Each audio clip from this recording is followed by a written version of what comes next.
There are easy climbs and difficult climbs. Easy climbs, you can make it into a cardio. You climb up and down as fast as you can. Woo. So you don't need to have difficult places nor skills to enjoy and benefit from climbing. You can just simply enjoy this. And there are amazing places in the world to do rock climbing.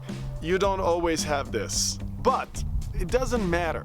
If you find a rock, any place where you can climb up, if you just simply hang on to it and try to put your body in different positions, it is an exercise, and it is a fun exercise. And then once in a while, you will come across a place like this, and then you will have so much fun. I actually have an interesting rock climbing story.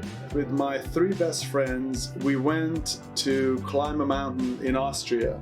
What we ended up doing, we free climbed a rock wall, which turned out to be quite difficult relatively to our capabilities. And I remember I was stuck on that wall.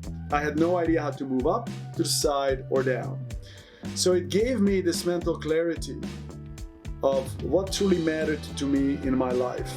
Now, I'm not telling you to rock climb for that experience, but rock climbing brings you potentially a connection to what truly matters, because you're connecting to nature and you're connecting to the present moment.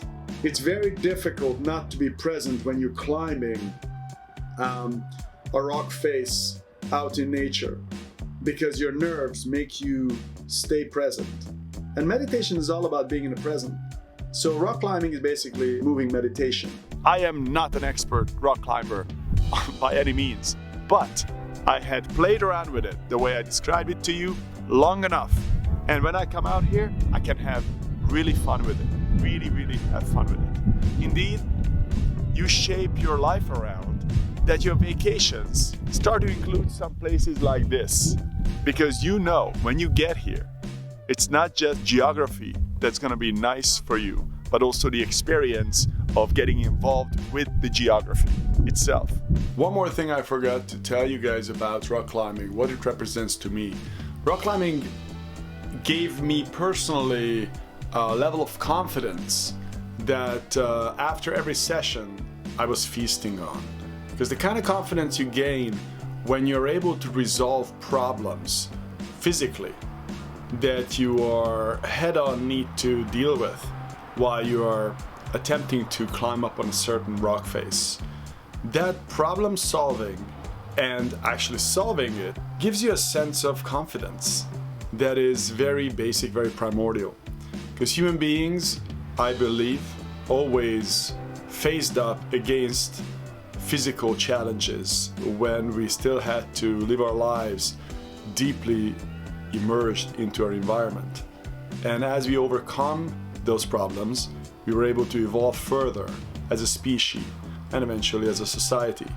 Rock climbing is an expression of that idea, that you're overcoming a physiological obstacle and you're able to find your path from the beginning of the route to the very end of it. And that problem solving resolves into a beautifully vibrating self-confidence. You know, the hardest thing about climbing is not to get caught up in it. It's just like life. Oftentimes, as you climb a rock face or a tree, you think the goal is to get to the top, that's where the goodies lay. But if you just stop halfway and you look around, what oftentimes you find that the view is fantastic. Halfway up, it might just be even nicer. This is something that I partially learned from climbing, partially learned from life. Because our society is all set to compete, to climb higher, be faster than the other person, perform better. And it distorts our view of everything. Because that is a lie. You do not become happier if you have $3 billion versus $1 billion. I think everyone will agree with that. But people don't believe that it's the same as truth if you make, let's say, $200,000 versus $1 million. Now, there is some correlation between financial wealth and well-being, but it's not a continuous climb. As soon as you're able to feed yourself and you have a shelter, you actually exhausted what wealth can give you.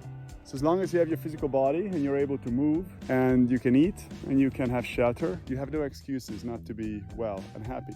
Now, it's very hard to understand this and very hard to buy into this idea.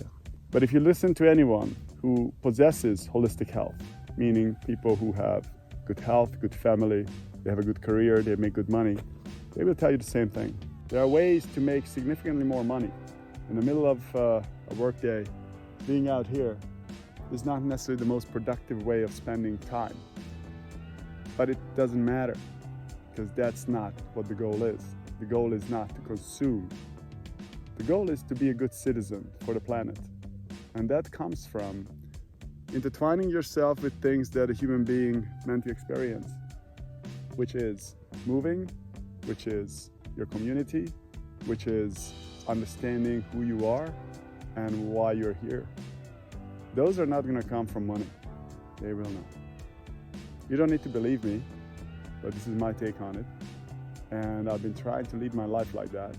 And I am continuously happier and happier and happier.